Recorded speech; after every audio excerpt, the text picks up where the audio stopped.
questions of race, gender, and labor in the digital age. This particular second panel now will continue actually some of the conversations I'm sure that we just had, but it's going to focus on questions of scale, the allure of speed, supply chains, and algorithms. So I'm very delighted to be actually co-chairing this panel today with my colleague Christian Sandvig from the School of Information and Communication Studies here at the University of Michigan. We'll have the same setup as earlier, where each presenter is given 10 minutes. Also these folks, we asked them to provide an object of alternatives to think with. So many of them, I'm sure, are going to talk about the object of alternatives. Just to reiterate, for the people who are joining us remotely, this panel is generously supported by a grant from the National Science Foundation under their Future of Work at the Human Technology Frontier division, by the School of Information, and by the Center for Ethics, Society, and Computing, which spells ESCAPE. I'll do a very brief introduction of our panelists.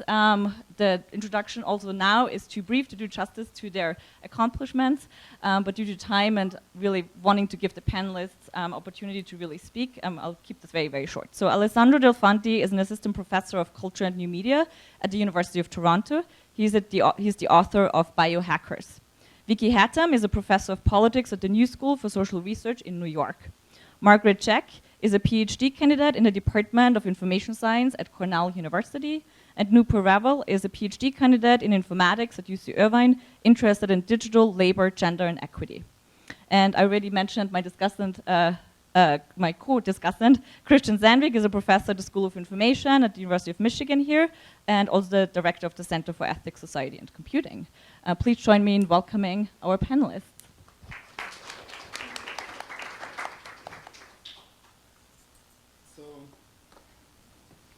Here we go.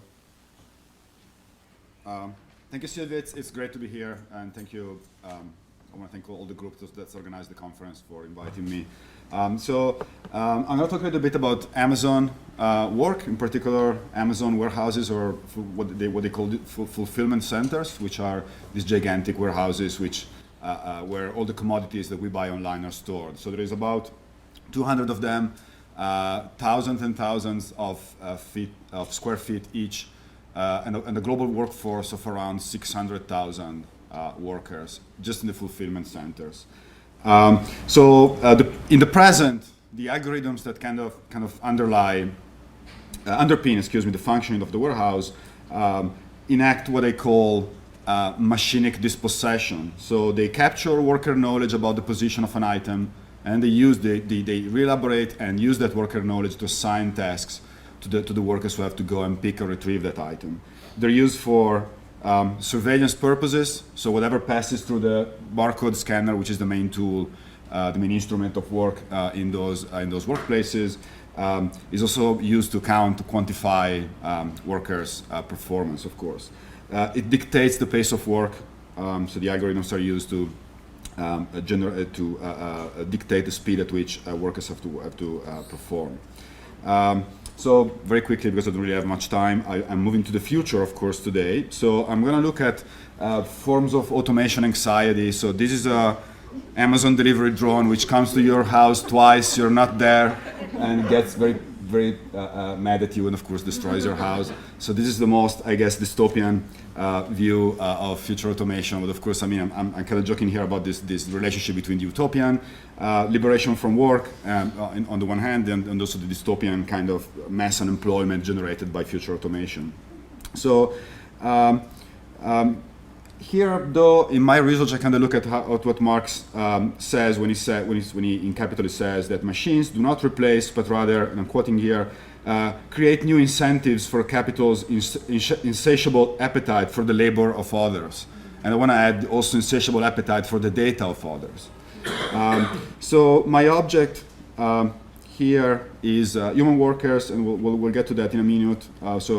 My point is that they're not going away, but rather they're living a renewed relationship with machinery on the shop floor. So to look at the future of this, I've been studying patents. So I need to thank my colleague Tero Carpi here for kind of suggesting me a new way to look at these objects, and also need to thank my assistant Bronwyn Frey for following me into a rabbit hole made of 6,000 patents that we've been analyzing, out of which we extracted a couple of hundreds, which have to do with the warehouses. With Barbara Adam, I want to say that these objects kind of grant ontological status to futures which are not materially here yet, but are already produced and traded somehow. Also, with the late John Urry, I want to say that futures are of course contested, but also importantly saturated with interests, and almost literally, as he said, owned by private interests. So futures are already owned, and I think that patents are of course sort of an ideal object to look at how these futures are materially owned by these corporations. They're also masculine objects generated mostly by male engineers and lawyers, which have to do with a sort of a problem-solution approach to the world. So there is something to be said about that, which I will not maybe do today. So a few examples of technologies that may or may not materialize in the future, but that have to do with this appetite for the labor and the data of others. So number one, augmented reality user interface facilitating fulfillment. So this is augmented reality goggles that basically generate a second layer, a visual layer of information on the screen, and then help you navigate the warehouse. So these have to do with optimizing the labor of human stowers or pickers, which are the main figures that walk around in the warehouse, intensifying labor, so make it smoother and faster, and also generating feedback systems that are based that datify what workers see, capture it, and use it to improve the labor process downstream. Number two, robotic grasping of items in inventory systems. So one of the most complex tasks which have to do with fulfillment, so with moving commodities around and packing commodities, is grasping. Millions of different items, different shapes, weights, and so on and so forth, so very difficult to automate. So this is a case in where Amazon kind of imagines a form of digital Taylorism, which is basically based on time motion analysis. So here you have a system where the robotic arm is fed information from sensors which detect the attributes of the item, a database of previous items which have been handled by robotic arms, a database of gripping strategies, and then also human input. So humans that may try and generate grasping strategies that are then fed to the algorithm that teaches the robotic arm how to grasp an object. So here it's, again, I think digital Taylorism in the sense that there is time motion analysis and also new forms of division of labor. In other patents, these forms of time motion analysis even enter the worker's body. I don't have time to show you those, but there is like sensors that are integrated with the worker's body to teach the machine what to do. And finally, using gestures and expressions to assist users. So this is not dissimilar to patents that also social media companies have. Like, I know Facebook has a very similar patent for a boredom detection technology where your eye movements and the way you scroll down the page detect that you're getting bored and may leave the platform, so Facebook changes what you see, so it's less likely that you will log out. So in this case, it's more about analyzing the movements that may signal to the machine that the worker is lost. They can't find the item they're looking for. So walking back and forth, facial expressions, and so on. Expressions and so on and so forth.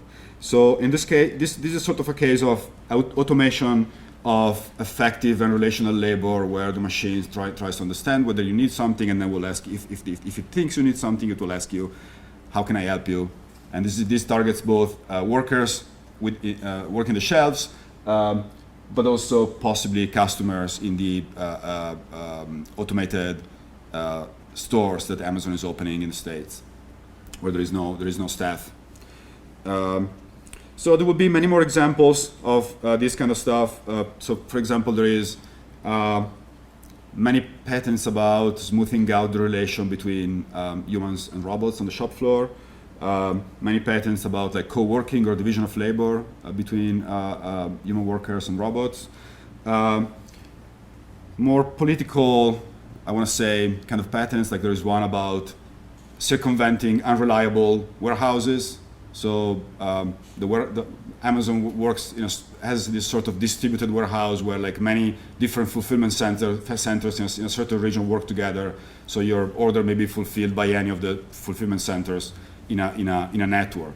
So the one about unreliable fulfillment centers is basically about overcoming strikes or worker sabotage where workers have misplaced items. So a warehouse becomes unreliable. Anyway, so many patterns in which humans and machines cooperate. There is task standardization, time motion analysis, surveillance, and so on and so forth. So here comes my object of alternative. Sorry, it's not really an object. It's more about the thinking about the role of human workers or workers here. So humans will be there. This is explicitly stated in Amazon patents. So some patents read like labor process theory handbooks. So I'm quoting from one. Robotic inventory handlers can be expensive and time-consuming to implement, unlike a human workforce, which is more flexible. There's problems with dexterity, grasping stuff, and so on and so forth. Especially because Amazon works in peaks, depending on consumption patterns. Very expensive to fully robotize operations where those robots are going to be used only for 2 weeks a year, not really sustainable. So,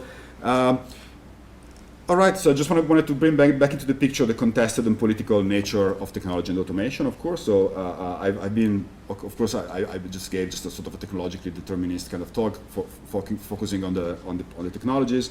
But we shouldn't forget that there is economic factors at play, the nature of the task involved being that physical, like grasping items, or for example, the gender nature of some of the tasks that workers perform in those places. The cost of labor, and of course, a more political point about power relationships between workers and capital in those settings. So I think my objects, so the worker, have to do a lot with shaping the future of work. So, for example, fighting against turnover, for better health and safety measures, fighting flexibility, fighting for better wages, and also refusing the pace of work and the constraints dictated by the machine and by the forms of worker control and surveillance that are at play in those places. And that was it. Thank you very much.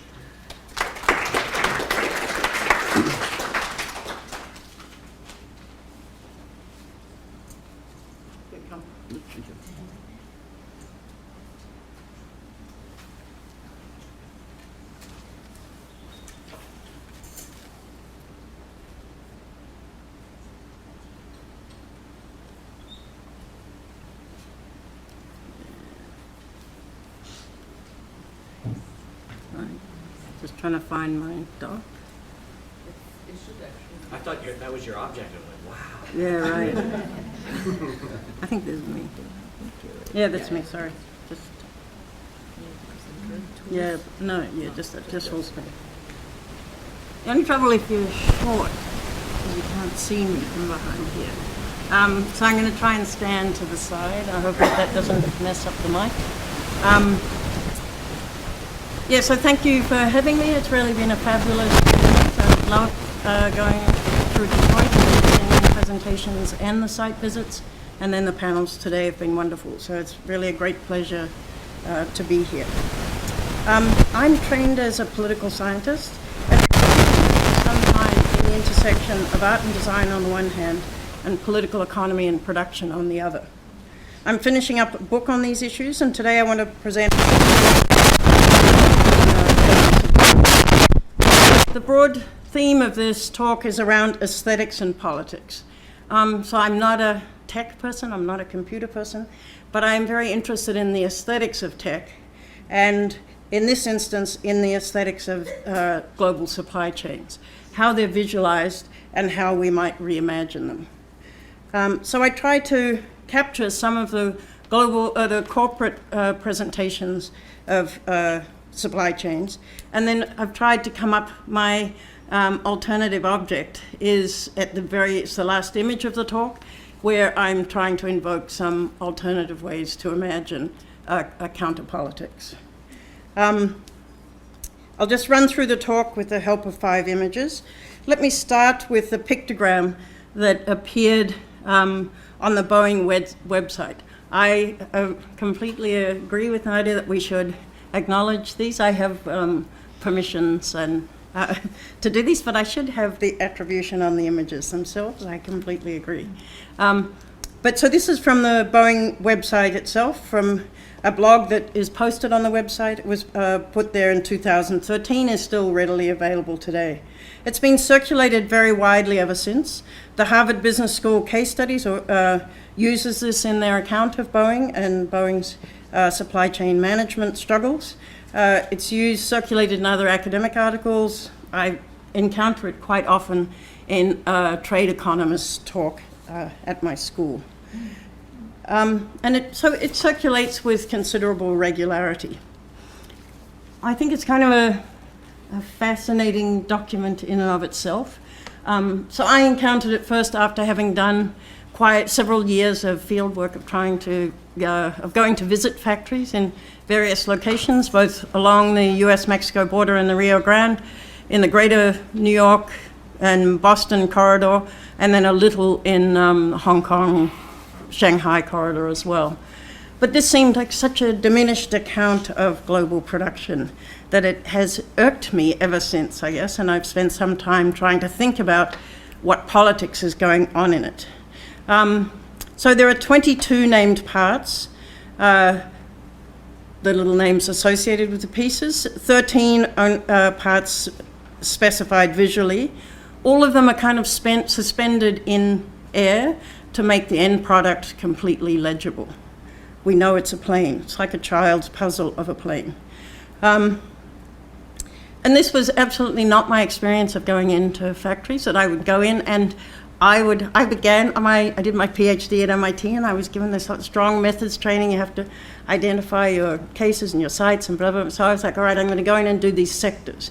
And I thought I would go in and do the auto sector down in the Rio Grande Valley. And so it's one of the first companies I went to, and I'm like, so you're in the auto sector? And they looked at me like, it just did not compute. They was like, we make sensors. These sensors go into a million different companies, million different places. So it's like, so my academic legibility and theirs absolutely did not translate. So then I began to rethink what was going on with these representations. Building a jet plane globally is a daunting task. So this is for the Dreamliner, the 787 by Boeing, and I was interested in this well before the crashes. In some ways, the crashes have made my intellectual life more difficult. It was more interesting to me when they were so complex and they just flew unproblematically. Now when they're complex and crash, people are like, yeah, what do you expect? But in the Dreamliner, on their own count, and how one counts is also extremely complex, there are 2.3 million parts in the Dreamliner. So identifying all of the suppliers is extremely difficult. The production networks are complex. The recent lawsuit filed after the Ethiopian crash of a different plane, the Boeing 737 MAX, captures a little bit of that when they identified 900 companies in their liability claim. So I'm not suggesting that the pictogram represents Boeing's day-to-day management practices. In fact, Boeing relies on separate supply chain management companies, and then they're called Exostar, and they in turn rely on a different software company to make the system work. But the pictogram and others like it, I think, do important political work, and they've become one of the familiar faces of globalization. One way to get a quick capture this a bit is if you type the phrase global supply chain into Google Images, which I think is the American visual unconscious, you get a zillion similar, so this was just one day. We could do it any day. There's many versions of different visualizations of a global supply chain are captured in this way. So what are these images doing? First and foremost, I think they reassure. Everything is in hand, literally reduced to a single page. The end product, although suspended in air, is legible.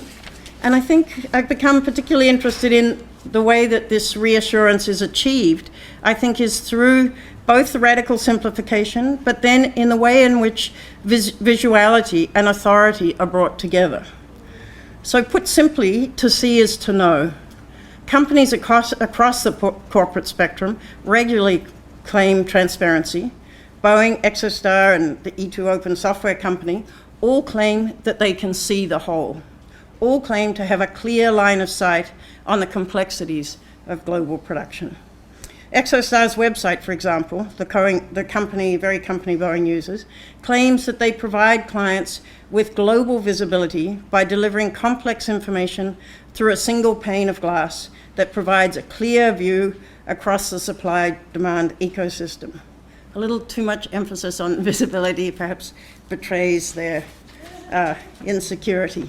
But the causal claim on offer, and these are just in some ways corporate promotional materials. I understand that that's what they are, but I'm interested in reading them as such.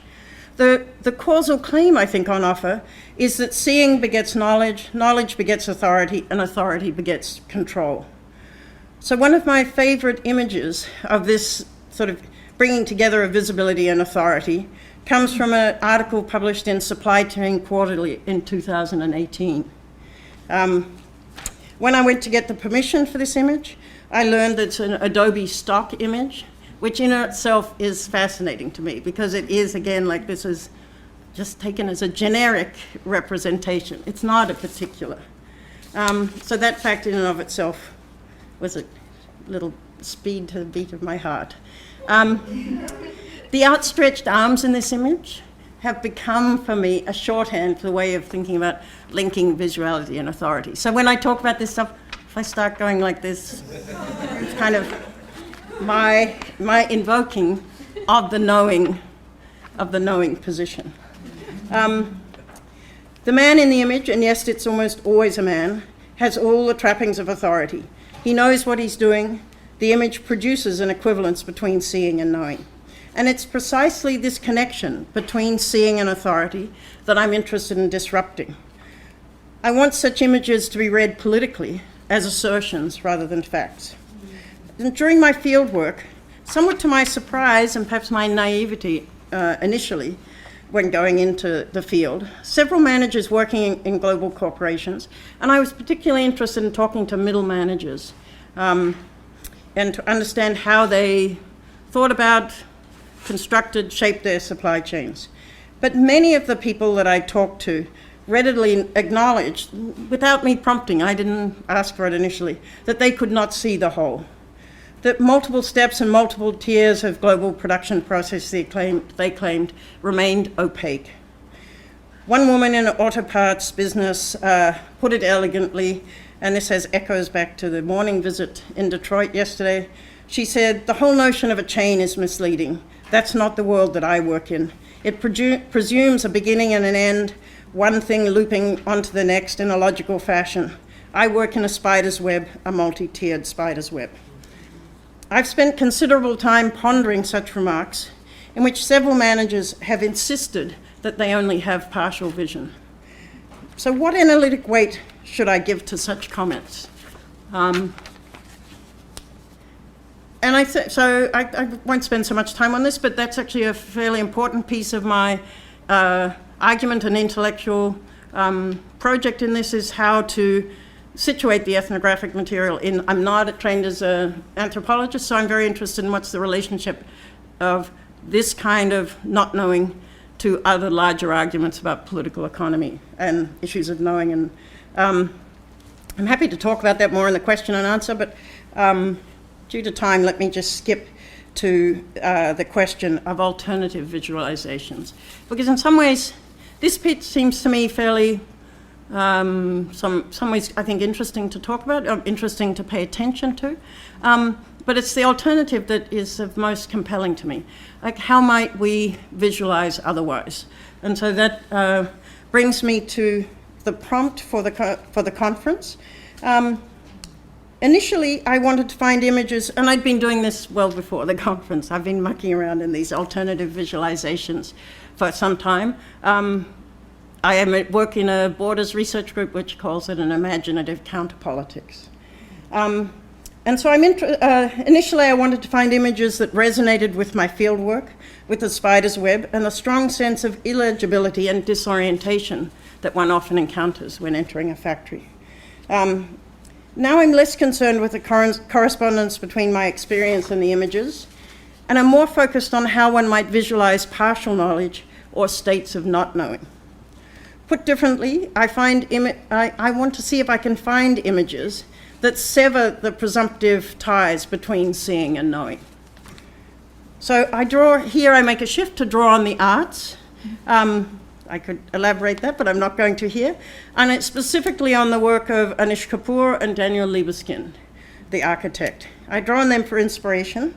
I should say right away that neither of them has anything to do with supply chain. Well, they probably do in their work, actually, but in the work intensely. But in the content of these projects are not about supply chain. So I'm doing taking the license of a radical recontextualization of their work. I don't know if anyone saw the Anish Kapoor exhibition in New York and Berlin, in the Guggenheim in New York and Berlin. It's an amazing piece called Memory, if it's really worth looking up. I only have a slide at the end of the talk, which I'll show if people want it. But that was really about scale and not being able to see, not seeing. So the piece took up the full room in both locations, and it was sited so that one could never get a bird's eye view. You could always only see part.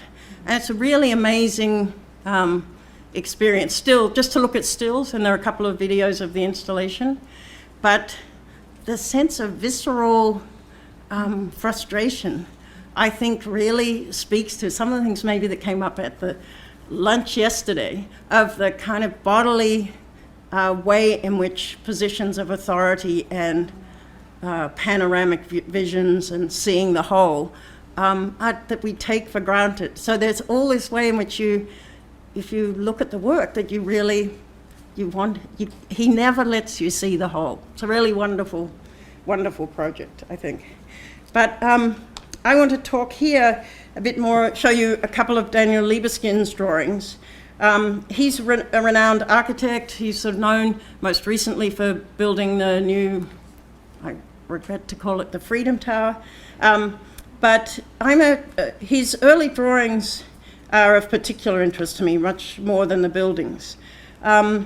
He did two series of drawings, one called Micromegas that he did in 1979, and the second Chamber Works that he did in 1983. And it's interesting that he did the Chamber Works drawings while he was the director of, what is it called? Cranbrook? Cranbrook, not far from here.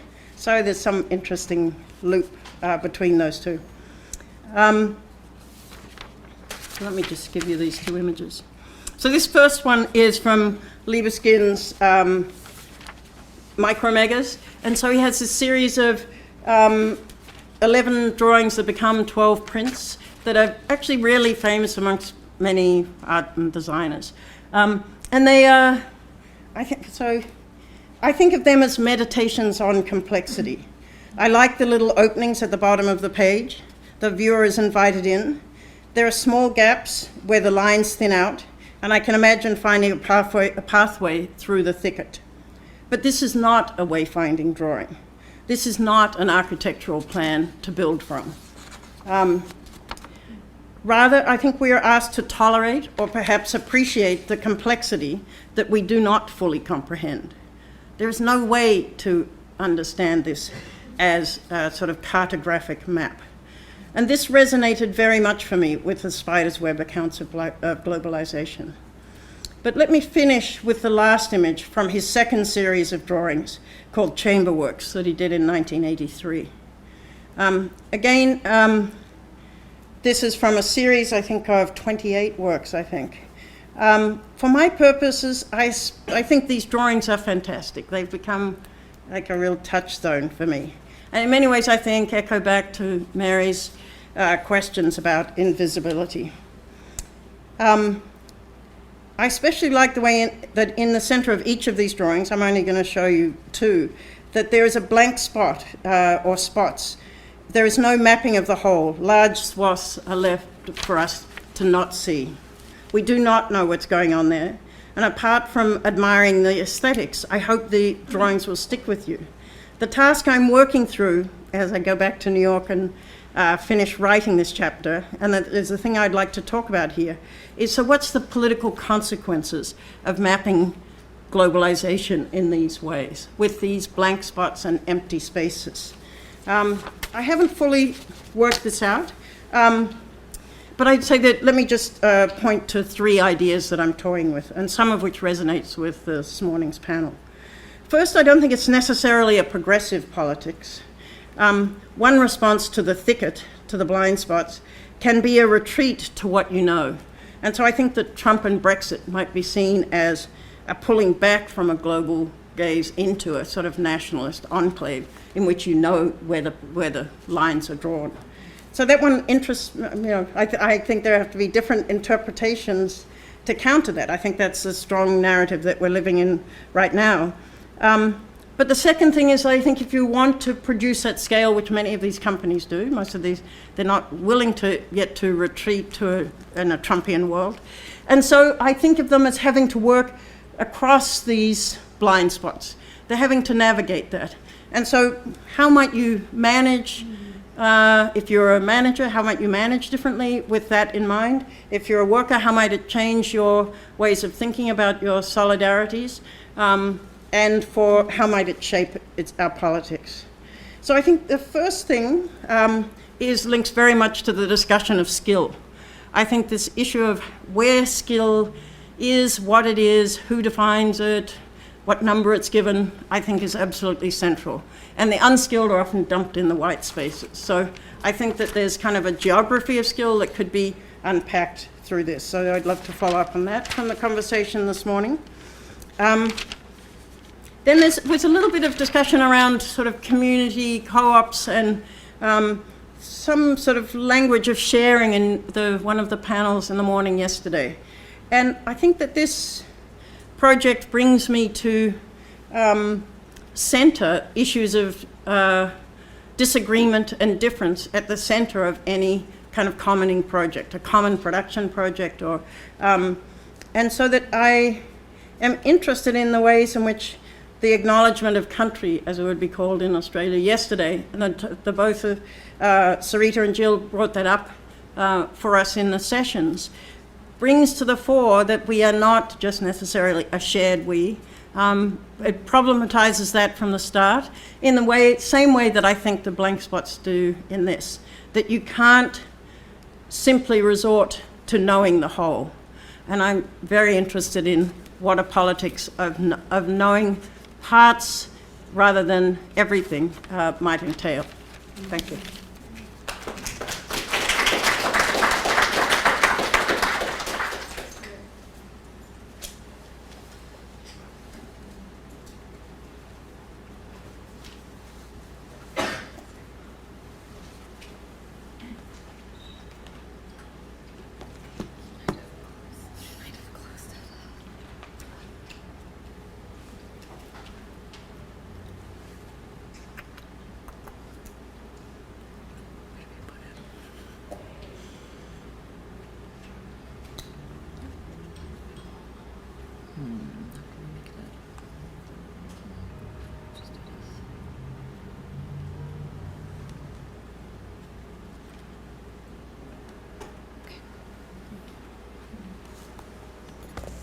Hello. Okay. So this is my object of alternatives, which I'll come to in about 4 to 5 minutes. But I guess I'll try and weave in thoughts and comments which are very much related to yesterday's panels and today's panel, the first panel that happened. I'm Noopur. I'm a PhD candidate at UC Irvine in informatics. I am in the process of writing up my dissertation, and a lot of it has to do with gig work and gig workers in specific empirical pieces, but also reflections on the future of work, both as a rhetoric and as a theme, and what does it mean to think about the future of work in very personal and intimate ways when I research communities and talk to people who are working, and also then what does it mean to imagine somebody else's future of work. A lot of my work has led me back to India, where I'm from. So I'll just try and share some comments, reflections, and news items that have, and in fact today's first panel was like super useful and instrumental in helping me piece those together, because some of my frustrations, sort of very crudely put, were that I wasn't able to piece together more meta discussions about minimum wage, fairness of work, imagining sort of a globally fair work future for the gig workers that I was going back to in India constantly. And at some point I sort of took seriously the charge of saying that if there are possible alternatives to the way gig work is being mapped out and defined and imagined right now, and the way people have to work within gig work platforms, and how it's to some extent clearly exploitative. But when I go back to my field sites, there are people who continue enrolling in these gig work platforms and doing that kind of work. How do I reconcile these two? So that's one. And also the bit where, I guess it sounds simplistic, or it sounded weird to be able to say, like, go back and say, well, unions don't work in the context that I'm looking at. And I took that charge seriously and then kind of went back and started interviewing more recently people and asking them like pointed questions about, what would it mean to collectivize, and why aren't you collectivizing in the ways that I think collectivizing works? So those have been interesting questions to ask, and like good answers to get. And I want to take it back to the first panel that we were discussing, because I think there's what it brought me to one day, one of these discussions of talking to workers and saying, well, why don't you do this? And receiving some amount of pushback, and like really realizing that I've become the classic subject of like trying to animate the subaltern voice, right? Like trying to really actually enact the whole fantasy of like going back to the global South worker and saying, why don't you do this? And this would empower you. And receiving all the answers that I, to some extent, already knew, but I had to sort of ask and get them for myself. And jumping a little bit from that to actual news items, which occupy my mind as somebody who works and lives for a bit in California, is all the global circuits of innovation and enterprise and engineering work, which are, I think, actually the background to this story, right? So some of it, just to throw news items at you, obviously South Asian engineers and immigrant engineers make a big chunk of the Silicon Valley workforce. And if you think about it, in the calls to the Tech Worker Coalition, in actually scanning through, and this is it's almost a bit of like a racialized exercise if you think about it, but I actually scrolled through the list of people who signed a particular petition. I think it was the Google, Microsoft, etc. workers. And again, sort of being, both frustrated but not really surprised that there weren't really so many South Asian workers who even signed the petition, and trying to find my own answers of like, well, why won't you do this? And there are multiple answers to that.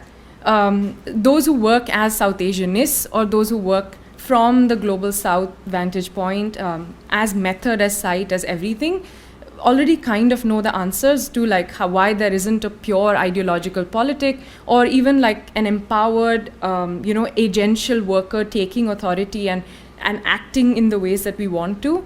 But that's one news item. There's also a connected news item, I think, that came more recently about Facebook. The VP of Facebook, some VP of Facebook, who's actually also South Asian, coming up and announcing that now contractors will be paid a minimum wage, at least in North America. I might be misrepresenting this a little bit, but it's something to the effect of either minimum wage or an increased payment. And he started by saying that at least to the workers in North America, and so on and so forth. And my frustration, but not so much surprise, was that why would you do that only to a certain region of workers, and why wouldn't you extend at least the thought about some kind of work parity, pay parity to the rest of the world? Mm-hmm. And And not just that, but the fact that I'm actually thinking of and I'm seeing a South Asian high-tech worker write this memo out was even more frustrating. Like, oh, what do we think about workers' solidarities and collectivities and so on and so forth. But as somebody, again, who kind of shuttles back to thinking about my own work and is unable to talk in such global, sweeping or uniform ways about like humans or human workers or tech workers. And to me, it was very apparent that if I want to talk about a South Asian high-tech worker who does this kind of an announcement and who occupies this positionality, it's a lot about class and caste before anything else. And so if I wanted to even animate again the fantasy of collectivizing and making sense and awareness to people who occupy these high rungs of Silicon Valley, who are actually brown people, what would I say to them? Like, how would I ask them to think about, the disadvantaged, underprivileged, underserved, whatever, exploited workers who not only occupy the global South, like India, but also are in Silicon Valley and across the United States. So I don't really have an answer for this, but these are contradictions that I'm unable to let go of, which constantly push me to, I guess, unpack the we of platform work all the time. And which is why, at least in my own project, I'm never able to talk about Indian gig workers in absolutely universal terms of gig work. But at the same time, the other thing I want to reflect on, which is again not so much a solution or an answer, and it's in fact my complaint to the rapidly solutionized space of digital labor at large. Like, we're always only thinking in terms of modes of crisis, urgency, and solutions, which isn't a bad thing, but I think it needs more space to articulate differential power hierarchies and how people occupy the space. And so I want to go back to that and just think about India's national context a little bit. So in terms of the affective charge, something that's been occupying my mind since yesterday, but is a national conversation in India right now, is the question of unemployment. For context, what gets, again, animated as the ghost of the global South in all conversations, but isn't really ever the topic or the method or the lens of conversation, is this problem, is that, even just in economic terms of conversation, India is a country of like 1 billion plus people, whose average age right now is like 23 years old or something. All of the African continent right now, I think, is the average age of 19 or something, right? So it's one of those truisms that we keep throwing around about like, oh, but this is actually the majority of the world. And if we wanted to talk from that vantage point, how would the ways in which we talk, even about precarity or about fairness or about informality, how would all of these things change drastically if we wanted to attend to these things? Except I found myself constantly being asked questions when I made presentations and being sort of pushed into the more region studies, area studies, and ethnic studies domains, because somehow the understandings were that, oh, you're actually talking about how gig work unfolds in India. But if you stay with me and follow through all the past news items that I just mentioned about the histories of Silicon Valley work and so on and so forth, these are actually all connected to some extent. And not just that, I think what's most important is that when I go back to India and do all of this gig work research, there's a very, very strong articulation of a consumption culture within which gig work is firmly situated. So the people who pay for, your Olas and Ubers and food delivery services or app-based beauticians or what have you, I can't talk about them without reckoning with the aspirational power and upward mobility and so on of this not emerging, it's been around for a long time, but a young global professional class, which actually looks to Silicon Valley all the time. So it's about drinking that nitro coffee in Bangalore. And it's really that, it's, like you are, like, I used to do these personas with people, and they were great exercises because it was like, this person goes to a third wave coffee roaster and drinks this nitro coffee in a particular part of Bangalore. And naturally prefers taking an Uber ride to an Ola ride, because it's also a marker of their class status. And then, thinks about it in terms of convenience, but also a constant class performance of being at home and ordering all of these services and being serviced and being perhaps able to forget that they, live in India, which is constantly thought of as a place of deficiency or underserved people and so on and so forth. And they've made their little Californias. There's actually a place in Bangalore called Hattam. So it's a place called Kamanhalli, which is now occupied by a lot of people who had to move back from New York or wherever in America and have made a little Manhattan for themselves, apparently so. And there are these, all of you know of WeWorks, right? So WeWork, again, totally sort of makes an aesthetic inside its space, wherever in Bangalore, where people who've actually had to move back because of President Trump's policies and so on and so forth, the H-1B suspensions, all now continue to work at WeWork with Silicon Valley companies, in their minds constantly performing and telling themselves, like not in a delusional way, but in a sense of futurity, that I'm almost there. Like I'm still connected to California.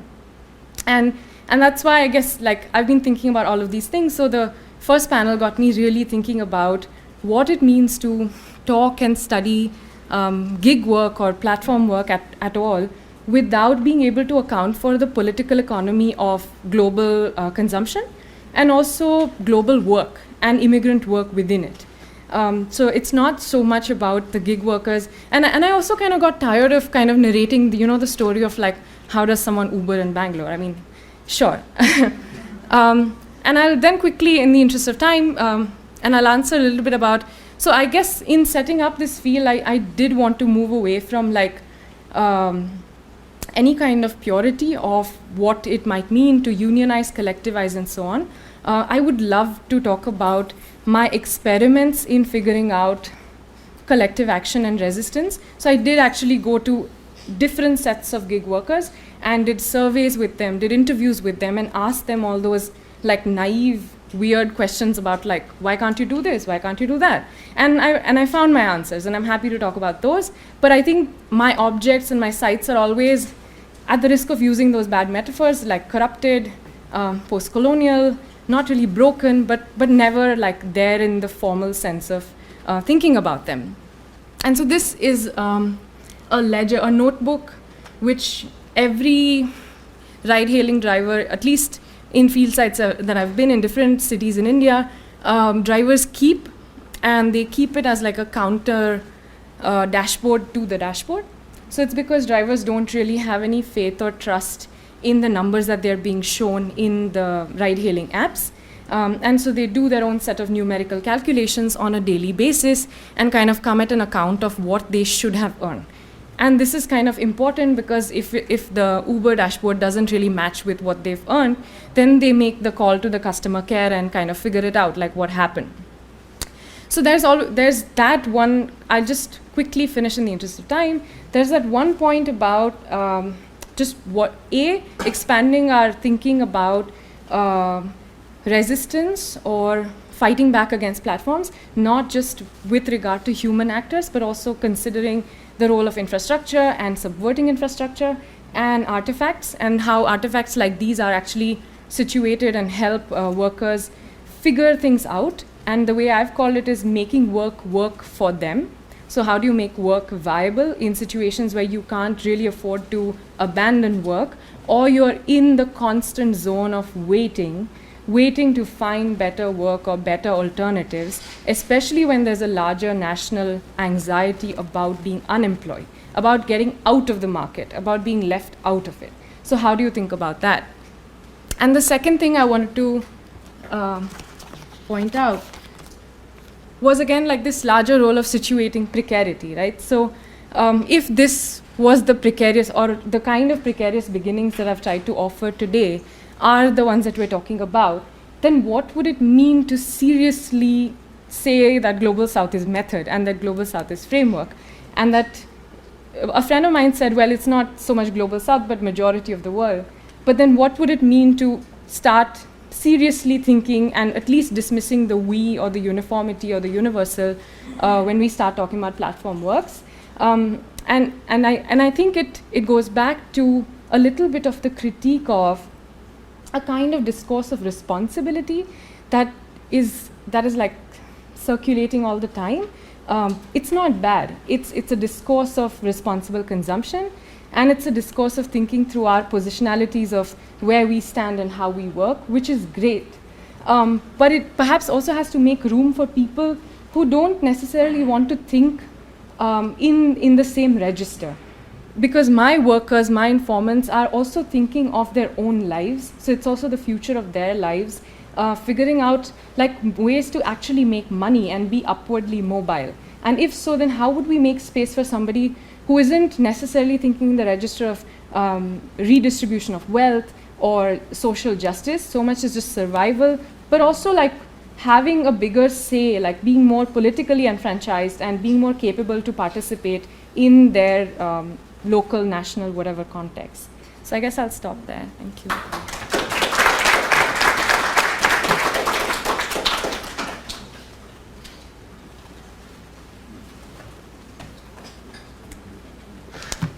Gonna do a switcheroo of the computer.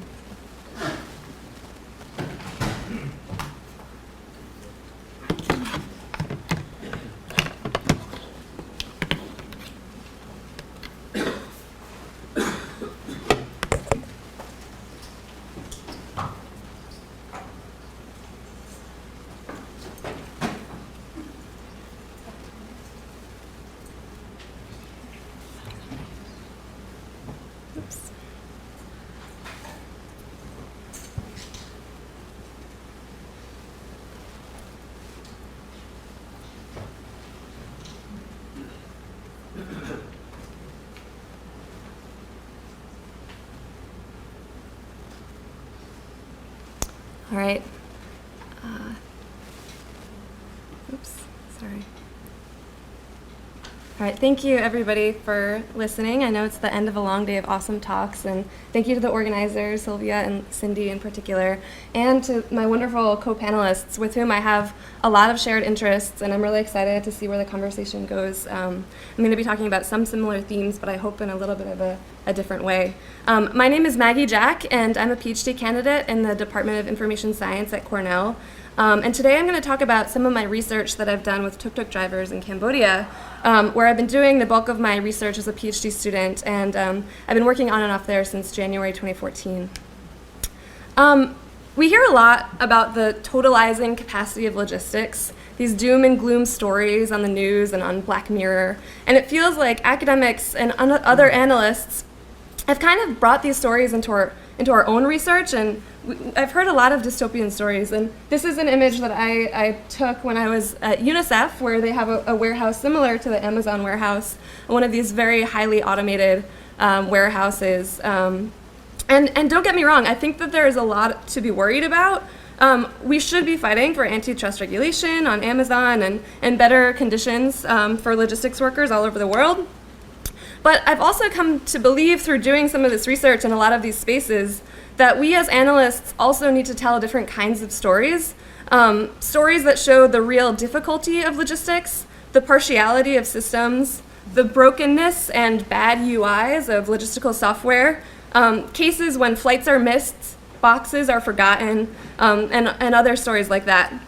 My imperative to tell these kinds of stories is based in part on my commitment to feminist forms of scholarship that are grounded and specific. Doreen Massey has been hugely influential, and more recently I've been inspired by Sarah Elwood's call to pay attention to what she calls glitch politics, these points of resistance and the not quiteness of control. So I see similar kinds of techno-dystopian stories now being told about the ride-hailing apps in Phnom Penh and their effects on tuk-tuk drivers. And it's true. It might be that traditional tuk-tuk drivers will go out of business in the next few years. Work is really competitive, so drivers lead precarious lives, even when business is good. Sometimes tuk-tuk drivers can make about $20 a day, but they can make nothing if business is bad. Many of the tuk-tuk drivers in Phnom Penh come from the provinces, looking for promises of better wages and an opportunity to send money home to their families. The reality of work, though, is often daunting. Some are homeless, living only in their tuk-tuks, leading to both uncomfortable living situations and other risks like theft. And work is also getting a lot harder for them with the rising competition of the apps. So I was lucky to be able to do some research in the fall of 2017 in Phnom Penh in conjunction with my partner, Poen Kao, who is the director of Phnom Penh's Informal Economy Union. And we were introduced through a mutual friend and had a common interest in documenting how ride-hailing apps are changing working conditions for tuk-tuk drivers in Phnom Penh. And he is interested from the programmatic perspective, and I was interested more from the research and analysis perspective. And we've worked together doing interviews and focus groups for a number of months at the end of 2017. And then at the beginning of 2018, Poen and I worked together to present this work to the informal union and then work to integrate some of it into their programmatic activities. So I think, for one, IDEA is an amazing organization and that Poen is an incredible organizer. He's doing things like negotiating with the government to have an opt-in social security package for all informal workers in Phnom Penh, so tuk-tuk drivers as well as street vendors. And in itself, IDEA could be, an object of alternatives. And it was a hugely amazing opportunity for me to be able to partner with them. And I wish Poen himself could be here to talk a little bit about their work, but I am glad that we have other organizers who can talk to us about that later on today, who share commitments, I think. And I'd like to share just a couple of findings from our work. So we found that the impacts of new ride-hailing apps in Cambodia must be considered only within the context of huge amounts of change, modernization, urbanization, and resulting broader infrastructural change in Phnom Penh. So over the past 6 years that I've been working in Cambodia, the economy has grown at 7% each year. And of course, the effects of this growth are hugely uneven. This has included the rise of the internet, which between 2013 and 2017 has grown from 6% to 74%, and the rise in ride-hailing apps, which has grown in popularity quite substantially in the past 3 years. And though this case does show the ways that the advance of ride-hailing apps is making the working lives of tuk-tuk drivers more precarious, I found that the tuk-tuk drivers themselves lump the impacts of these ride-hailing apps within the broader set of challenges that they're facing. Oops, sorry. The broader sets of challenges that they're facing from, sorry. Oh yeah, good idea. So one of the other big changes is that in 2016, the first citywide air-conditioned buses were launched with financial support from the Chinese government. And in the spring of 2017, the bus expanded to 5 cross-city lines. And many of the tuk-tuk drivers told me that their customers have started to use these instead of regular tuk-tuks. Other drivers explain that the new Indian style, what they call the Indian style tuk-tuk, brought new competition, and these were first introduced to Phnom Penh in 2016. The Indian model costs about $2,500 or $3,000 new, and they also run on liquefied petroleum gas, which is a big change, and is a lot cheaper when you actually have the tuk-tuk. But the traditional tuk-tuk costs only $900 in addition to the cost of the moto, which can range from a couple $100s to about $1,000. But the drivers who already own their tuk-tuks find it really challenging to upgrade to the new Indian-style tuk-tuk. Rapid change is also something that Cambodia has been working with for a long time. Some tuk-tuk drivers seem, though nervous for new changes, also somewhat mentally prepared for them. Many say that it's really possible that there could be a huge change in transport options, and they refer to the Siklo, which was the most popular form of transport in 1993 when Cambodia first opened to a liberal economic system from socialism. And in the past it's only been in the past 2 decades that Siklos largely went out of business and tuk-tuks became the primary form of transport. So our second set of findings was that group structures help tuk-tuk drivers manage the negative consequences that they're facing from the digital tools, but all these other infrastructural changes which they listed.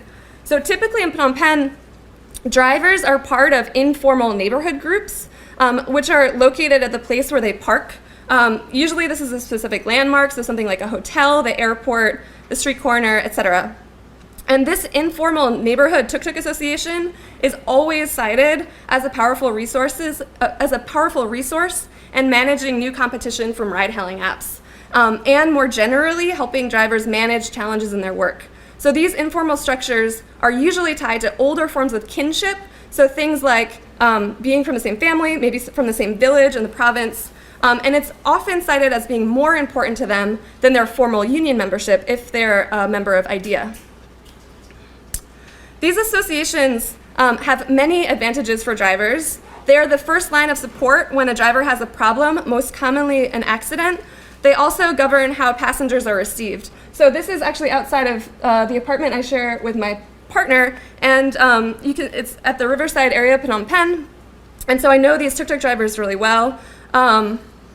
It's one of the most popular tourist areas in Phnom Penh outside of Street 178, and some of them are unionized and some of them are not unionized. And they have a group of 24 who sit there. Some of them are there at some times of the day and some are not. But within a period, they each get a number from 1 to 24, and they receive a customer in order of their number. So if a driver declines a customer for whatever reason, they actually need to wait until their number is reached again, which can sometimes take all day. I think it is also really important to point out some of the exclusivity inherent to these groups. So it can be difficult to join one of these informal associations. One group of tuk-tuk drivers, which I interviewed, who park at a large hotel nearby the airport and usually give rides to the people who live and stay in that hotel, said to me, "We formed a group and we don't let other people park here, only us. Then we negotiate with the hotel. The hotel allows us to park here." So when there are enough drivers who are already in that particular area, no new drivers are allowed into the old groups. And if there is a need for a new driver, the driver can be introduced, but they're usually family members or close friends. In some groups, members have to pay a monthly fee. So by the airport, for example, which is a very desirable parking location, they have to pay $5 to park per month. I've also heard a lot of xenophobic language from tuk-tuk drivers. The most aggravated recently has been the drivers' perceptions of the Indian-style tuk-tuk, and they always encouraged riders to ride in the Khmer-style tuk-tuk. Neighborhood groups also try to manage differences between users and non-users of the apps. So within all of the neighborhood groups with whom I talked, the drivers try to divide customers equally between them, whether or not the customers are hailing the tuk-tuk physically or using a ride-hailing app. They report that this management helps manage the threat of the new apps. And in one neighborhood group, a driver told me that 3 of the 20 members are usually using CamGo, which is one of the apps popular in Phnom Penh, but the vast majority aren't yet using it.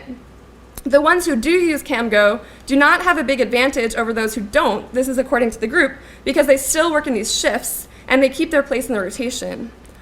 In another neighborhood group, they think that the driver using Pass App might be getting a little bit more business, but all in all, they think their monthly incomes end up being about the same. And this is Pon. This is a picture. Pon is in the middle there, who is my partner for this project. Though the drivers, okay, we'll move on. So this brings me to my object of alternatives, which is the street corner. And I think that the street corner, for me, represents a brick and mortar symbol of this kind of informal association. It's located in a geographical space, tied to historical forms of kinship, powerfully resistant to perils of rapid globalization and urbanization, but holding on to sticky forms of provincialism. The street corner also acts as a metaphor for the variety of resilient spaces popping up all over the city. As rapid digitization, urbanization, and globalization makes work more uncertain and competitive, and as the internet becomes a place widely understood to be unsafe due to increasing state information controls, oppositional or marginalized communities of all sorts, including, one might say, the tuk-tuk drivers, are maintaining or establishing live and in-person places of trust, collaboration, and independence. Thank you.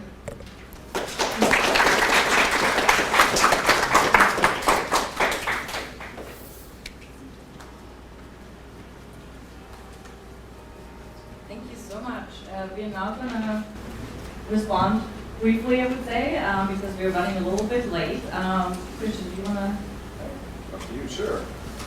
Thank you so much to a wonderful panel. I mean, I feel like I really don't have anything that I can tell these people, right? Because it's fantastic work and it's very interesting. So I guess I'll just kind of try for some context that I think they already know. I don't know, but maybe it's a way to reframe it. So, I mean, I think a lot of us have had a bad job in our lives, right? I mean, and we can't really maybe compare to coltan miner or uranium miner or maybe even tuk-tuk driver, but I had a bad job when I was growing up. And one of the features of the bad job was that there was a middle manager above me. This was when I was in high school. And there was a middle manager above me that had a binder in a desk drawer. And whenever anything came up in the job, the middle manager would open the desk drawer and look at the binder and do what it said. And I know some people must have had this experience in their lives, right? So my contextualization, I guess, is about the title of the panel, which is about algorithms. So I think, you know, my middle manager was an algorithm, right? So that was an algorithm. That was a robot. That was a mixture of, you know, human and machine that was doing that to me in that job. And I think one of the nice things about the panel is that it kind of proves the title of the panel in the presentations. So one way to think about the panel is you could say, oh, this is a panel about what algorithms or computing or the internet or something are doing to us, or automation, right? And this is the, you know, the future of work in that way.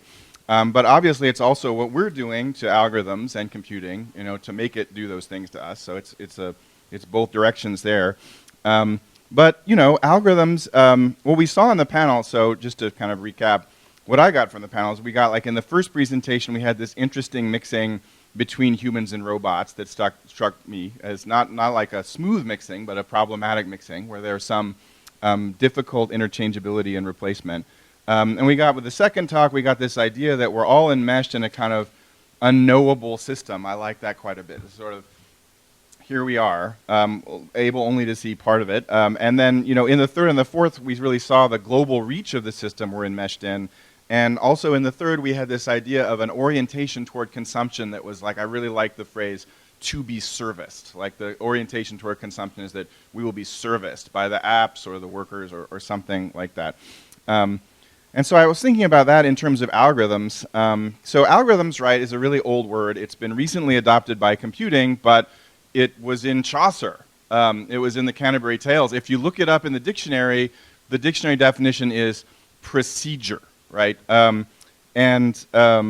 is it procedures that are doing this to us? I mean, I want to go back to some old ideas that I'm often reminded of in these conversations. I mean, one idea is the idea of bureaucracy, thanks to our buddy Max Weber, 1904.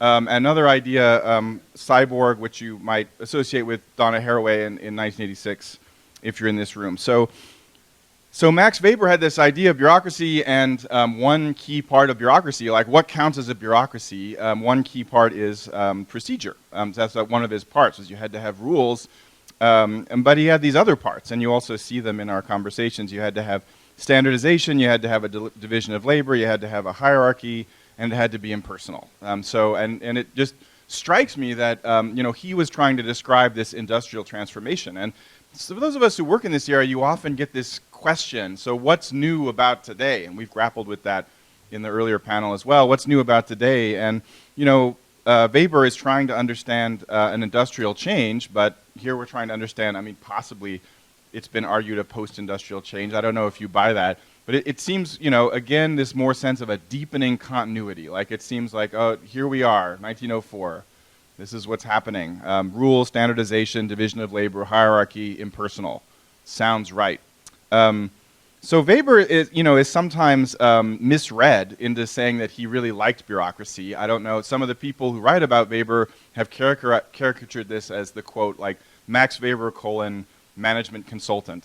And so it's like, well, you know, because he has this idea that the ideal bureaucracy is rational and efficient, but it's not. I mean, if you read Weber, he doesn't like it. I mean, he says bureaucracy is domination, and you know, it's sometimes contrasted with what he was contrasting is other forms of organization. He said, well, you know, in other forms of organization, we had widespread corruption and we had patronage, and people exercised their power, you know, based on demonstrating their whims as opposed to rationality. So here I am in charge because I'm in charge, and I'll just do what I like. So some people took him to mean like, okay, it's great that we have bureaucracy now because it will get rid of those problems of corruption and whims and everything will be rational.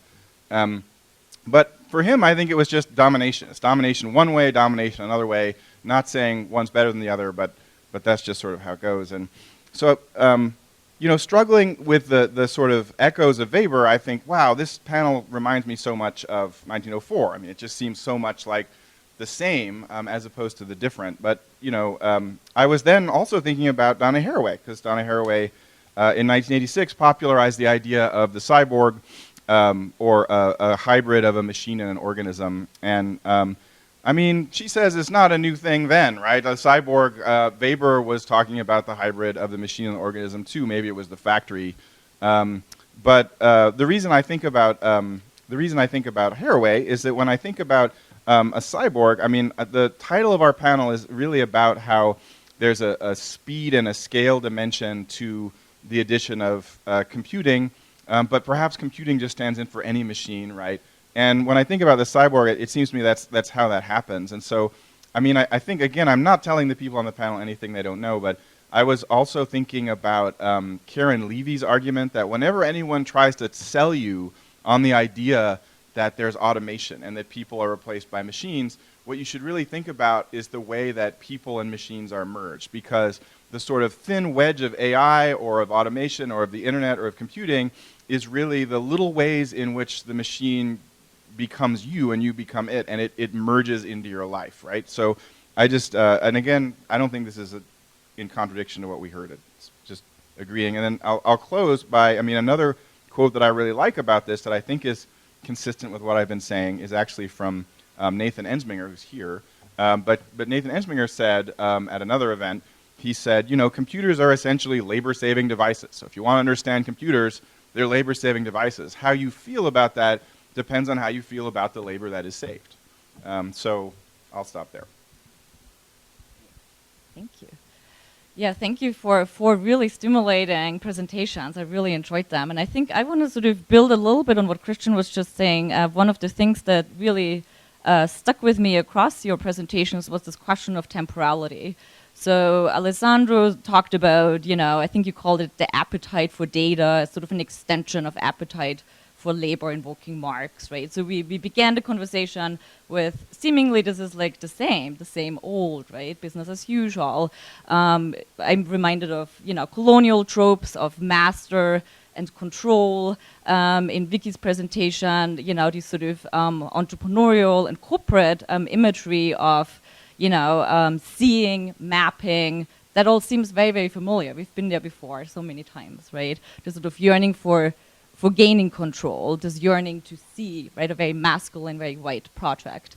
So there's something seemingly old going on, you know, something that's about repetition. We've been there before. And I think we've also seen this in some of the, in both Maggie's and Noopur's project, you know, where sort of technological promise seems to now have shifted actors, you know. So Maggie, in your example, there was, you mentioned Chinese investment in infrastructure building, in part to enable, you know, a project that is building a post-socialist modernity. You know, we've been there before in the 1980s in China, so is now China the prototype for that very remake, you know, in your field sites in Cambodia. And also in Noopur's examples, you know, I think you brought back these questions about what is at stake in an anthropological or ethnographic project, right? What is our positionality in our voice?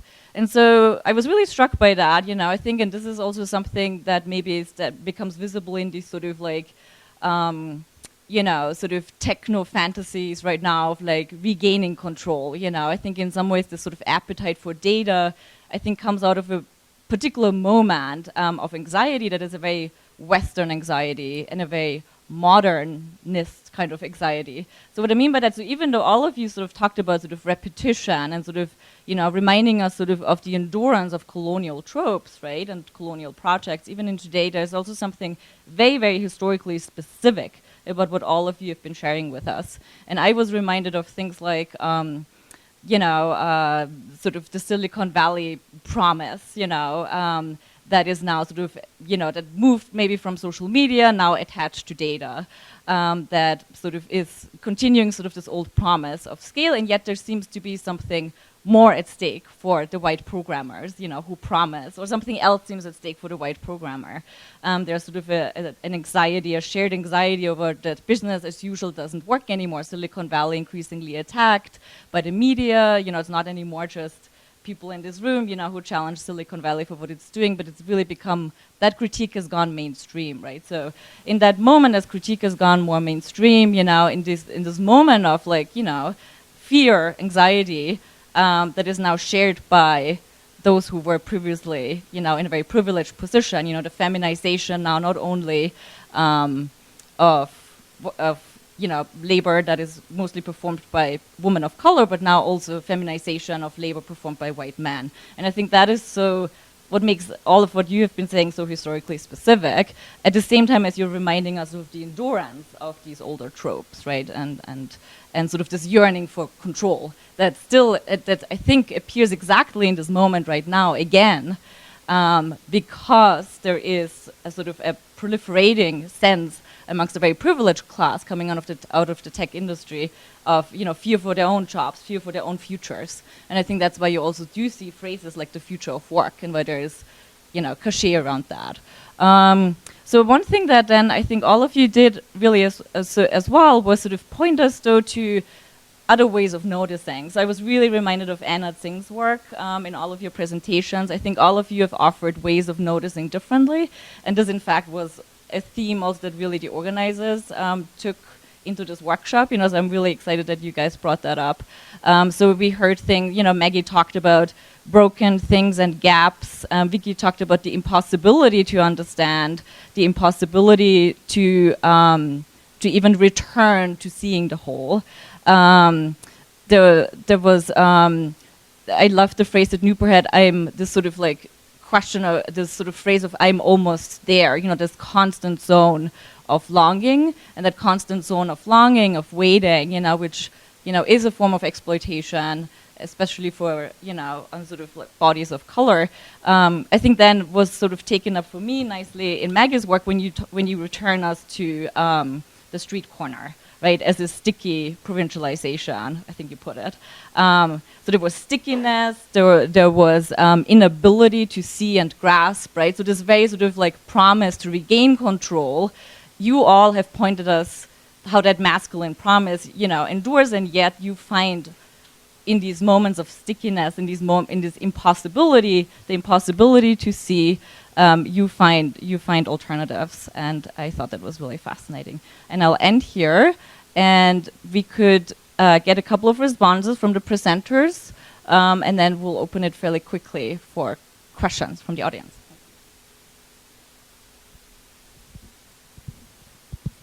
I just want to quickly add to the point, to the panel's title, which is about the speed discourse as well. And Lily already spoke about Sarah Sharma's work yesterday, but she has, I think in her introduction to the book, a really nice critique of the sort of Virilio's sort of speed discourse, and turning the question away from an eventuality that often informs tech conversations, either on the side of technologists saying that the train is leaving the station, and if you don't get on board, then you'll miss it.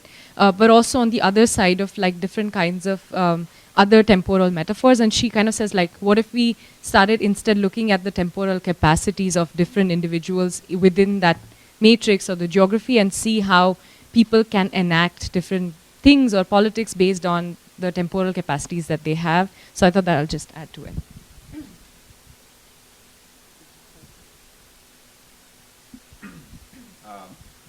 So very quickly, I want to maybe add the one thing about the temporality issue, which is the future-oriented kind of nature of many of these processes. So in my own research, for example, it's the ability, Amazon's ability to, or attempt at forecasting consumption, even using weather forecast. It's going to rain tomorrow. People will order more. We'll need more workers in the warehouse tomorrow. So there is this even algorithmic kind of tension towards the future, which then folds back into the lived experience of workers, which generating these frictions and mismatches between the times of work and the times of life of all those workers. So I think looking at all this stuff in terms of temporalities is actually pretty interesting as a way to kind of dig up some of those frictions. I'm going to keep it super short because we're late. Yeah, maybe we should go straight to the floor. Yeah, we can open it up. I might.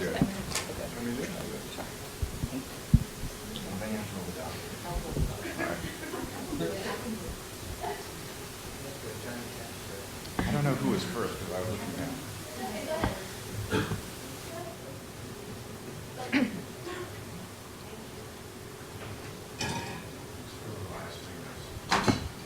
Okay, thank you.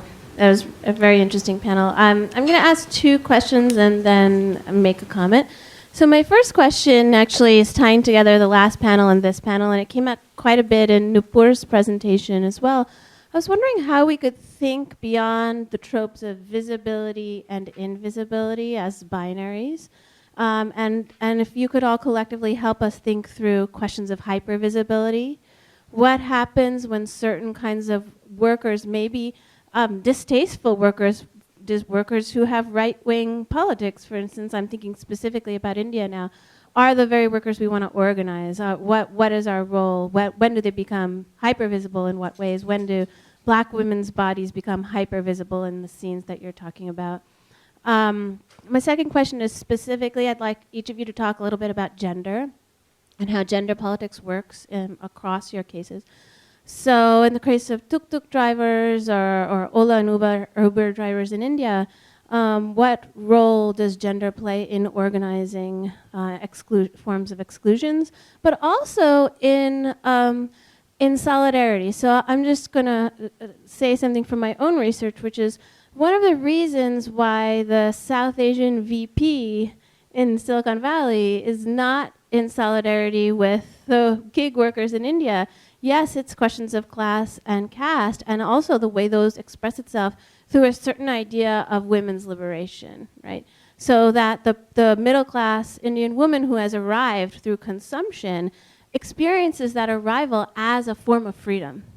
And so how can we take that into consideration when we think about solidarity? In the case of Liebeskind and Kapoor, I'm wondering what are the consequences of thinking through a very masculinist, architect vision of complexity for the project that's being worked out.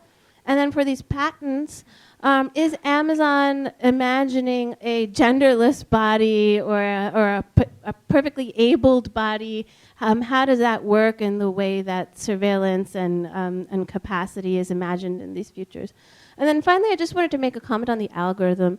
I think everyone in this room knows the term algorithm comes from the name of a mathematician who we believe was born in what's now Uzbekistan in the 12th century. That's how it makes its way into Chaucer. And I think it's keeping again with Noopur's point, it's important to bring those global histories into the conversation from the beginning. And algorithm is from his name, which was it's not algorithm, but it's al-Qurami, which people heard as algorithm. And in the early translations, I suppose I don't read Latin, but it was translated. It became the word for digit. So how can we even complicate the history of the algorithm itself in the way that we're thinking about its current formation? Sorry, that was a lot, but I've been waiting for a while to ask a question.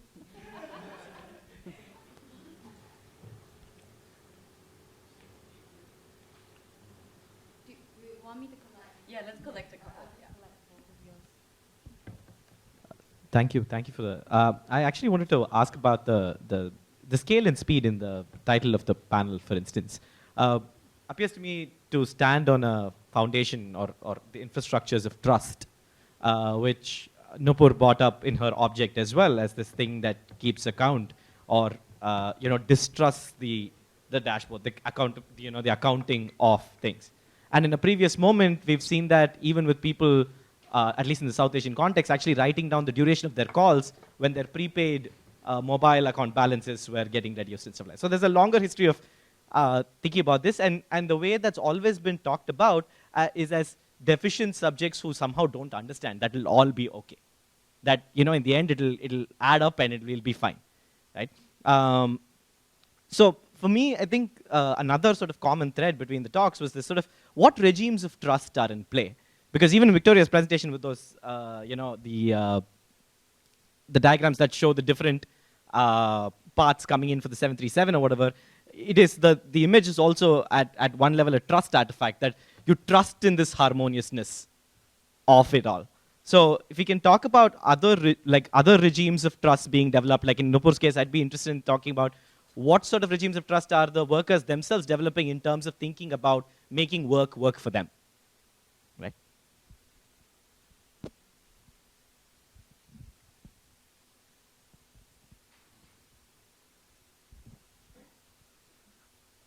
I've been chatting with folks in the autonomous vehicle design field, and I'm fascinated by the way they're picking up on sort of Marxist discourse. You know, this is about helping out exploited workers and eliminating those jobs. But if you talk to truckers, they love their jobs. And I think part of the paradox there, and I was hoping you folks could talk about this a little bit, is the fact that alienation has two meanings. You have the alienated worker, which is a psychological condition, but then you have alienation in the sense of Marx, where value is being extracted, alienated from the worker, right? So in the case of truckers, for example, you've got this white working class male culture that's formed around trucking, and it's created an amazing infrastructure. It's created diners, it's created the jeans that we're wearing, it's created country western music. Right, all of that goes into making sure these guys aren't feeling alienated. So I'm hoping you could sort of tease apart those two dimensions of alienation. You want to answer this question before Lily asks or you want to collect everything? Okay. So yeah, thank you so much for these talks that really were so helpful and informative and specific.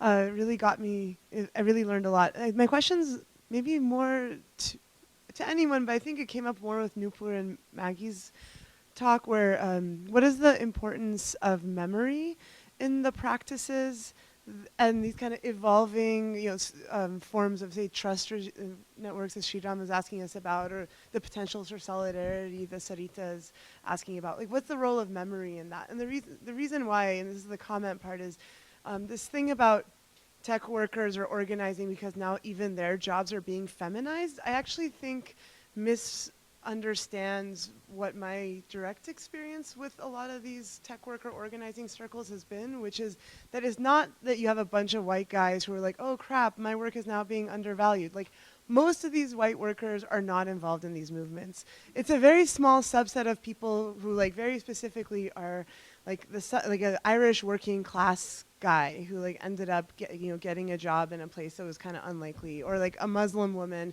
who was, like, subject to visa regimes, like several black workers, many, like, white women as well, who, like, have always kind of been seeing what the tech industry has been, the kind of hierarchies that it's made of.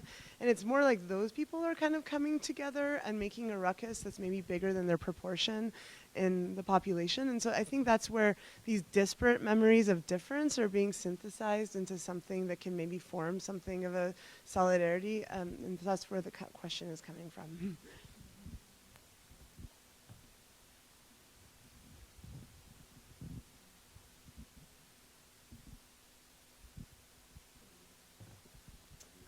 Thanks for great questions. I might just start with Srita's on gender, because it's pretty straightforward. And of course, all the tuk-tuk drivers I interviewed were men. And there's a huge story about masculinity here and the masculinity of tuk-tuk driving, which I didn't go into, but I would love to talk about. A lot of people talk about, when they talk about the gendered expectations for their jobs, they talk about sometimes being out in the hot sun and working out in the hot sun as like as something that a man can do, partially because of the color of skin and the desirability for women to have fair skin, so not wanting to go outside and drive in the hot sun. So that's kind of a phrase that came up a lot. But also, like, some of the drivers that I talked to feeling like that limited their options in some ways. So in another context in which I worked with, like, mom and pop shops, there was always a driver, and then also there were people using social media for, like, talking about clothes and stuff like that. And in that case, it was so gendered in that like the men were the drivers and the women tended to be the customer service representatives or working on social media, partially for those same dynamics about like what is seen as good work. And I mean, I don't really know how to take that further analytically, other than like when I'm drawn to looking at interesting in like innovative uses of technologies in the field, and but I always have to come to this recognition that like these are always going to be bounded by certain historical factors, including gender. Maybe not always, but they certainly are now, and kind of taking that as like an assumption. And I think some questions of memory are kind of similarly there, where it's like these long-lasting questions about, ethnicity, and that comes up in tuk-tuk driving all the time. So some of the things I was saying around the xenophobia and the Indianness of the new tuk-tuks comes up in other conversations around, the Chinese influence, and that's a very racialized conversation. And historically, there's a lot of anger still against Vietnamese for the Vietnamese occupation in the 80s, and that comes into conversations all the time. So I think that all of these factors are just complicating. Like they're all, when we look at these questions in a silo, I don't think that we can get the full picture. So all of these other questions are really important.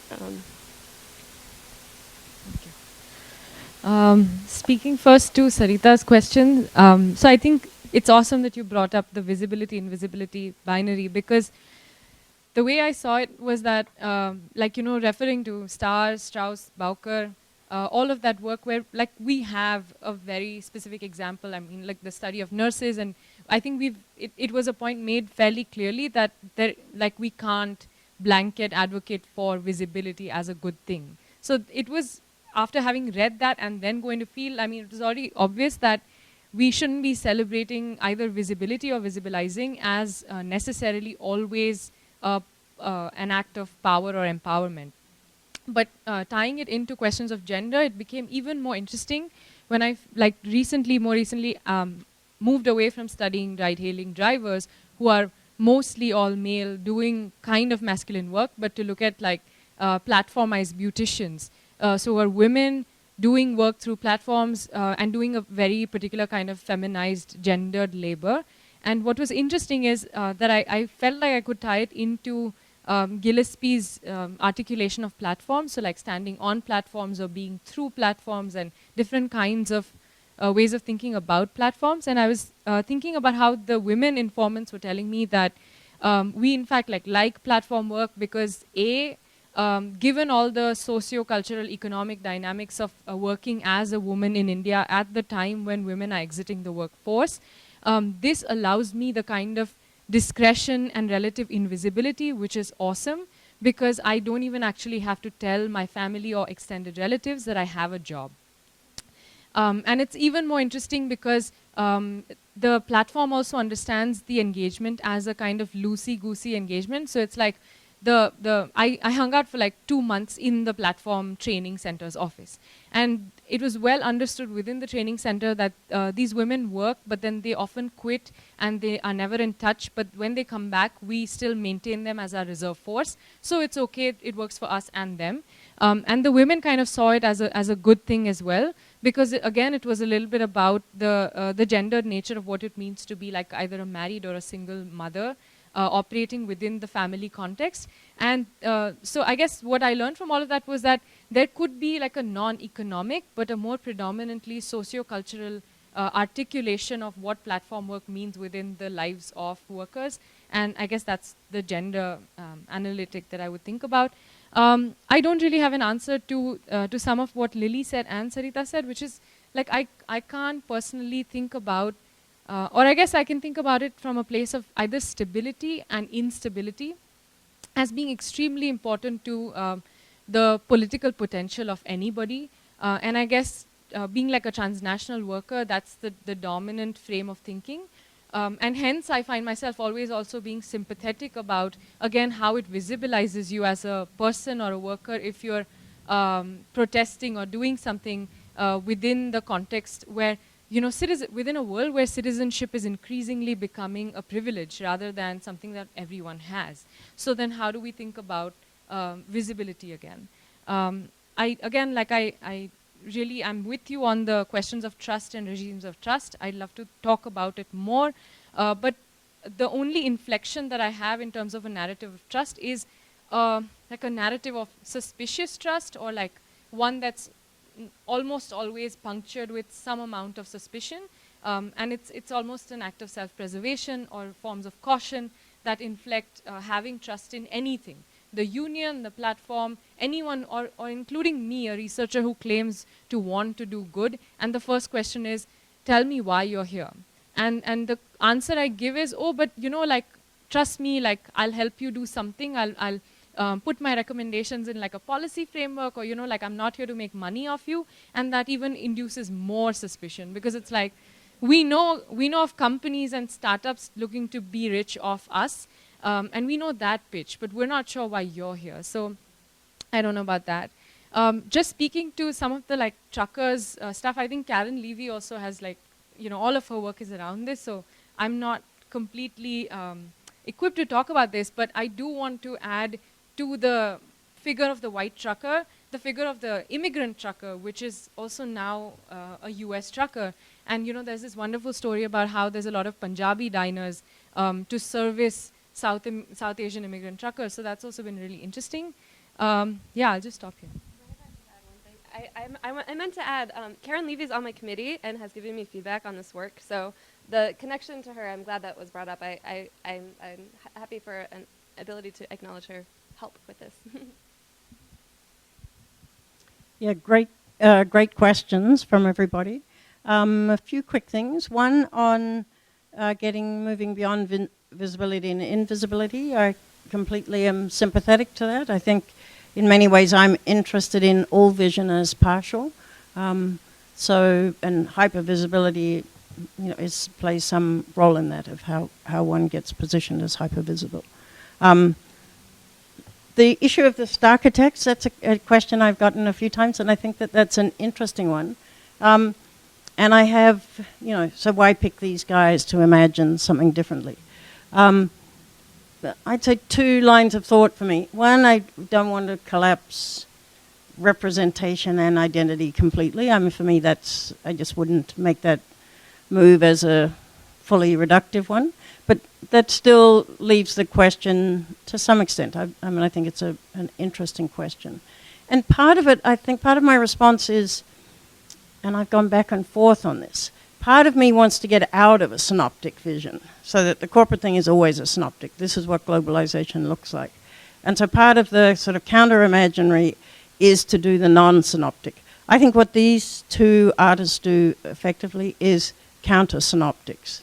They too have and part of that is their kind of, you could attribute that to their masculinity, it could be to other things as well.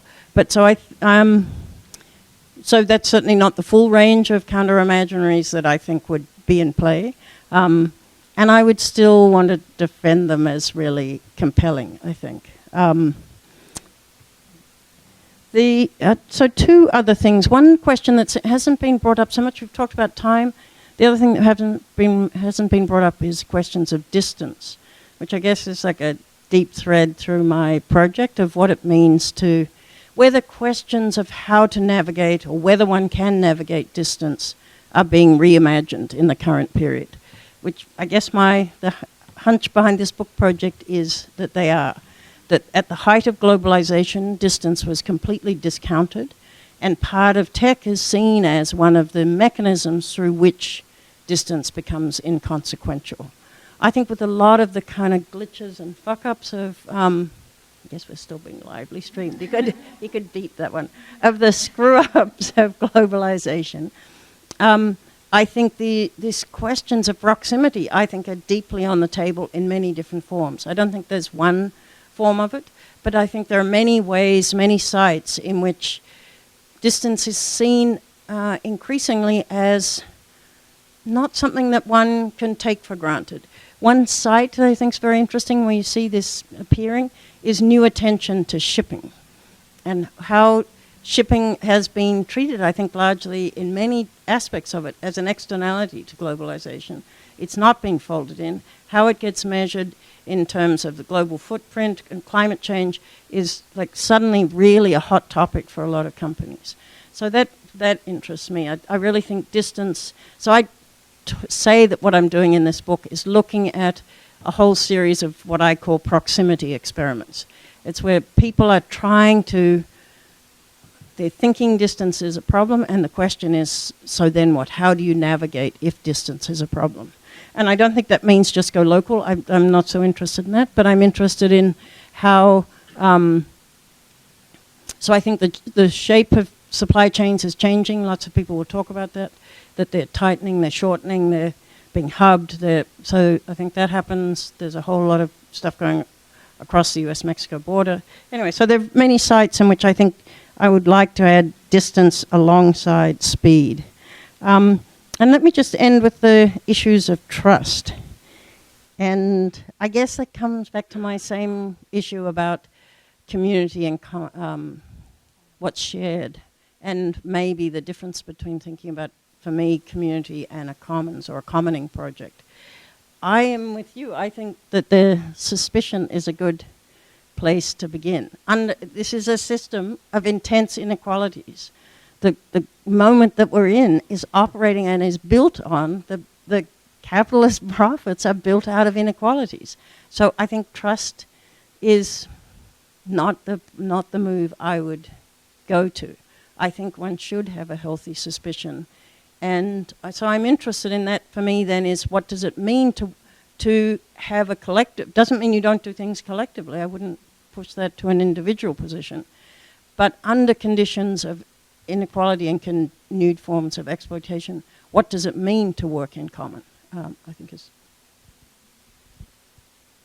I'm going to start with the gender politics of my research. So patents describe a disembodied user, but there is a methodological issue there, which is that patents are not supposed to talk about the human. They're supposed to talk about, describe an invention. So I'm still struggling with how to interpret that in the context of the kind of genre that the patent represents. But yeah, definitely de-gender, disembodied kind of user.